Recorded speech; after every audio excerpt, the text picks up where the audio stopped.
तो फ्रेंड्स, जैसा कि आप सभी को पता है कि मैट्रिक का एग्जाम जो है 17 फरवरी से शुरू होने वाला है। तो जो भी छात्र एवं छात्राएं इस बार क्लास 10 का फाइनल बोर्ड एग्जाम देने वाले हैं, तो आप सभी को बता दें कि 17 तारीख का जो है आपका साइंस का एग्जाम होने वाला है। और इस वीडियो के जरिए हम कंफर्म कर दिए कि 5 से 10 क्वेश्चन आपके एग्जाम में पूछे जाएंगे। अगर आप एक एक क्वेश्चन भी अगर याद कर लेते हो तो आपका कंसेप्ट क्लियर हो जाएगा।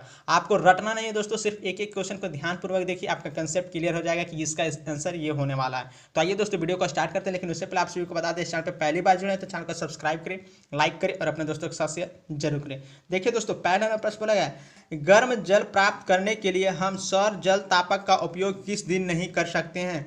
किस दिन नहीं कर सकते हैं दोस्तों? तो ये हम सब कर सकते हैं बादलों वाले दिन। तो right answer option number B हो जाएंगे, क्योंकि जब बादल रहेगा तो धूप खिलेगा नहीं, तो धूप नहीं खिलेगा तो पानी गर्म नहीं होगा। तो right answer option number B हो जाएंगे। सिर्फ समझते चलिएगा दोस्तों, आपका कंसेप्ट क्लियर हो जाएगा। कंफर्म है कि आपका इस चैप्टर से आपका 5 से 10 क्वेश्चन एग्जाम में पूछे जाएंगे। देखिए दूसरा नंबर प्रश्न है, निम्नलिखित में से कौन जैव मात्रा ऊर्जा स्रोत उदाहरण नहीं है? जैव मात्रा पूछा है दोस्तों, कौन नहीं है? तो इसमें से जो है नाभिकीय ऊर्जा जो है जैव मात्रा ऊर्जा स्रोत नहीं है, क्योंकि लकड़ी, गोबर गैस, कोयला ये सब जैव मात्रा है। तो right answer option number C हो जाएंगे। थोड़ा सा आप क्वेश्चन को समझते चलिएगा दोस्तों, कंसेप्ट क्लियर हो जाएगा। देखिए तीसरा नंबर आपका प्रश्न बोला है, जितने ऊर्जा स्रोत हम उपयोग में लाते हैं उनमें उनमें से अधिकांश और ऊर्जा को निरूपित करते हैं। निम्नलिखित में से कौन सा ऊर्जा स्रोत असंतत और सौर ऊर्जा के व्युत्पन्न नहीं है? सौर ऊर्जा के व्युत्पन्न नहीं है लेकिन असंतत है। तो इसका राइट आंसर क्या हो जाएगा दोस्तों? इसका राइट आंसर जो हो जाएंगे जैव मात्रा, सड़े गले हुए पदार्थ का जो ऊर्जा प्राप्त किया जाता है उसी को जैव मात्रा कहते हैं। तो right answer option number D हो जाएंगे। देखिए पांचवा नंबर आपका प्रश्न है, जीव द्रव्यमान ऊर्जा स्रोत का उदाहरण निम्नलिखित में कौन नहीं है?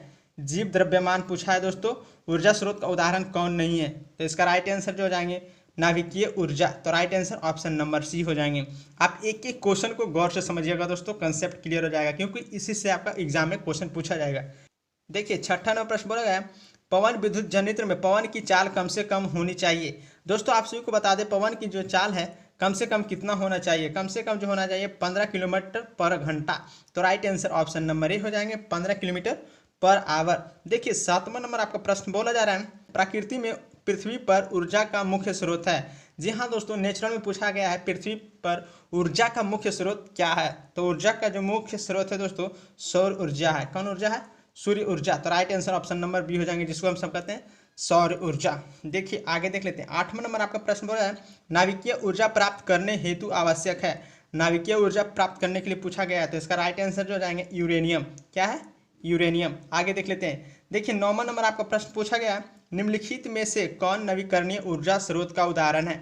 निम्नलिखित बोला है दोस्तों, तो आपका जब भी एग्जाम में ऐसा वर्ड लिखा जाए, निम्न रहे, निम्नलिखित रहे, इनमें से रहे या फिर इनमें से सभी रहे, तो आपको सिर्फ ऑप्शन से मतलब रखना है। क्वेश्चन बोला गया नवीकरणीय ऊर्जा का स्रोत का उदाहरण है, तो कौन है दोस्तों? बायोमास संयंत्र। तो right answer option number D हो जाएंगे। चलिए आगे देख लेते हैं। देखिए 10वां नंबर प्रश्न बोला रहा है, निम्न में से किस देश को पवनों का देश कहा जाता है? इसको आपको दिमाग में याद कर लेना है दोस्तों, क्योंकि हर बार एग्जाम में ये क्वेश्चन आते रहता है। बोला गया पवनों वाला देश, कौन सा देश को कहा जाता है? तो डेनमार्क को कहा जाता है। तो right answer option number D हो जाएंगे। प्रीवियस ईयर जाकर क्वेश्चन देखिएगा तो ये क्वेश्चन हमेशा पूछते रहता है।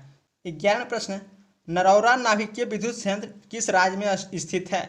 नरौरा नाभिकीय विद्युत संयंत्र जो है दोस्तों किस राज्य में स्थित है? तो उस राज्य कौन है दोस्तों? उस राज्य का जो नाम है महाराष्ट्र। महाराष्ट्र में ही है नरौरा नाभिकीय विद्युत संयंत्र।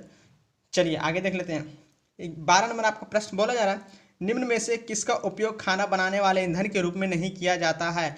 तो खाना बनाने वाले ईंधन के रूप में नहीं किया जा सकता है, तो किसका नहीं किया जा सकता है दोस्तों? सीएनजी, जिसका फुल फॉर्म क्या होता है? Compressed natural gas. एलपीजी का होता है लिक्विड पेट्रोलियम गैस। बायोमास कोयला, ये तीनों से हम सब खाना बना सकते हैं, लेकिन सीएनजी से खाना नहीं बना सकते। तो right answer option number A हो जाएंगे। एक एक क्वेश्चन को सिर्फ समझते चलना है दोस्तों, रटना नहीं है, क्योंकि आप सभी के बीच अब रटने का टाइम चला गया है, सिर्फ समझने का है। समझते चलिए, आपका कंसेप्ट क्लियर हो जाएगा। और पहली बार इस चैनल पर विजिट कर रहे और क्लास 10 का रेगुलर क्लास करना चाहते हैं तो उसके लिए चैनल को सब्सक्राइब करना होगा। देखिए 13वां प्रश्न बोला गया, ऊर्जा का एसआई मात्रक होता है। जी हाँ दोस्तों, हर बार एक ना एक मात्रक पूछा ही है एग्जाम में, तो पूछा है ऊर्जा का एसआई मात्रक है। तो ऊर्जा का एसआई मात्रक जो होता है जूल होता है। Right answer option number B हो जाएंगे। आगे देख लेते हैं। 14 नंबर प्रश्न बोला गया, जल विद्युत संयंत्र किस ऊर्जा को विद्युत ऊर्जा में रूपांतरित करता है? जल विद्युत संयंत्र जो है किस ऊर्जा को विद्युत ऊर्जा में रूपांतरित करता है? तो ये है जो आपका नाभिकीय ऊर्जा को रूपांतरित करता है। तो right answer option number B हो जाएंगे। आगे देख लेते हैं। 15 नंबर आपका प्रश्न पूछा गया, सौर कुकर के लिए कौन सा दर्पण सर्वाधिक उपयुक्त होता है? जी हाँ दोस्तों, सौर कुकर यानी कि धूप से खाना बनाने वाला जो कुकर है उसमें से कौन सा दर्पण का उपयोग किया जाता है? तो इसका राइट आंसर क्या हो जाएगा दोस्तों? इसका राइट आंसर हो जाएगा अवतल दर्पण। राइट आंसर सी हो जाएंगे, अवतल दर्पण। देखिए 16 नंबर आपका प्रश्न बोला जा रहा है, नाभिकीय विखंडन अभिक्रिया किसके द्वारा प्रेरित होता है? नाभिकीय विखंडन अभिक्रिया जो है किसके द्वारा प्रेरित होता है दोस्तों? ये प्रेरित होता है न्यूट्रॉन द्वारा। तो right answer option number C हो जाएंगे, न्यूट्रॉन। चलिए आगे देख लेते हैं। देखिए 17 नंबर आपका प्रश्न बोला जा रहा है, सौर कुकर में भोजन पकाने के लिए किस ऊर्जा का प्रयोग किया जाता है? ऊर्जा पूछा है दोस्तों सौर कुकर में। तो सिंपल दोस्तों, सौर जैसा ही आ गया तो इसमें क्या हो जाएगा? सौर ऊर्जा। तो right answer option number B हो जाएंगे। देखिए 18 नंबर प्रश्न है, निम्न में से किस पदार्थ का उपयोग सौर सेल बनाने में किया जाता है? जी हाँ दोस्तों, सोलर लाइट वगैरह जो होता है वो किस चीज़ का बना होता है? सोलर सेल बनाने के लिए किस चीज़ का प्रयोग किया जाता है? तो इसका right answer option number C हो जाएंगे, सिलिकॉन का। क्योंकि ये सब अक्सर हमारे एग्जाम में पूछे जा चुके हैं दोस्तों। प्रीवियस ईयर जितना एग्जाम हुआ है साइंस का उसमें आप एक बार गौर से देखिएगा, इससे एक्स्ट्रा क्वेश्चन नहीं पूछा है। तो एक एक क्वेश्चन को ध्यानपूर्वक पढ़ते चलिएगा और कंसेप्ट क्लियर करते चलिएगा, क्योंकि इससे बाहर आपका एग्जाम में नहीं पूछेगा क्वेश्चन।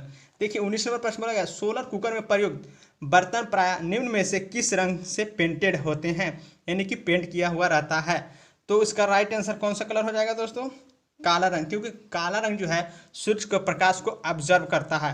तो right answer option number B हो जाएंगे। आगे देख लेते हैं। देखिए 20 नंबर आपका प्रश्न बोला है, ग्लोबल वार्मिंग के लिए निम्नलिखित में से कौन सी गैस उत्तरदायी है? निम्नलिखित में कौन सी गैस उत्तरदायी पूछा है ग्लोबल वार्मिंग के लिए? तो कौन सी गैस है दोस्तों? वो गैस है आपका CO2, जिसको कहते हैं, इसका पूर्ण रूप क्या है? Carbon dioxide. आगे देख लेते हैं। 21 नंबर आपका प्रश्न है, जीवाश्म ईंधन की ऊर्जा का वास्तविक स्रोत है? जीवाश्म ईंधन पूछा है दोस्तों, तो जीवाश्म ईंधन की ऊर्जा का वास्तविक स्रोत क्या है? क्या है दोस्तों? सौर ऊर्जा। Right answer option number A हो जाएंगे, सौर ऊर्जा। आगे देख लेते हैं।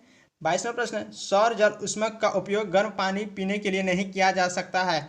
किसमें नहीं किया जा सकता है दोस्तों? ये किया जा सकता है बादलों वाले दिन में। तो right answer option number B हो जाएंगे। जी हाँ दोस्तों, इस चैप्टर से जितने सारे क्वेश्चन बनते हैं टोटल हम रिवाइज करा देंगे, और आपको काम है सिर्फ एक एक क्वेश्चन को याद कर लेना, क्योंकि इससे बाहर आपका एग्जाम में नहीं क्वेश्चन पूछा जाएगा। देखिए 23 नंबर आपका प्रश्न बोला है, आदर्श ईंधन से कौन सी गैस उत्सर्जित होती है? आदर्श ईंधन पूछा दोस्तों, तो आदर्श ईंधन से कौन सी गैस उत्सर्जित होती है दोस्तों? इनमें से कोई ऐसा गैस नहीं है जो आदर्श ईंधन का गैस उत्सर्जित करती है। तो right answer option number D हो जाएंगे। देखिए दोस्तों आगे देख लेते हैं। 24 नंबर आपका प्रश्न बोला है, नाभिकीय संलयन से ऊर्जा प्राप्त करने के लिए किस ईंधन का प्रयोग करते हैं? किस ईंधन का प्रयोग करते हैं नाभिकीय संलयन ऊर्जा प्राप्त करने के लिए? तो वो कौन सी गैस है दोस्तों? वो है हाइड्रोजन गैस। तो right answer option number D हो जाएंगे। तो दोस्तों हमने 1 से लेकर के 24 क्वेश्चन कंप्लीट करा रखे। अगर आप एक एक क्वेश्चन भी गौर से ध्यान दिए होंगे तो आपका कंफर्म है कि 1 से 5 नंबर फिक्स हो जाएगा, आपका एग्जाम में पूछा जाएगा। तो दोस्तों वीडियो अच्छा लगा तो चैनल को सब्सक्राइब करें, लाइक करें और अपने दोस्तों के साथ शेयर जरूर करें। तब तक के लिए बाय बाय दोस्तों, मिलते हैं नेक्स्ट में। थैंक यू दोस्तों।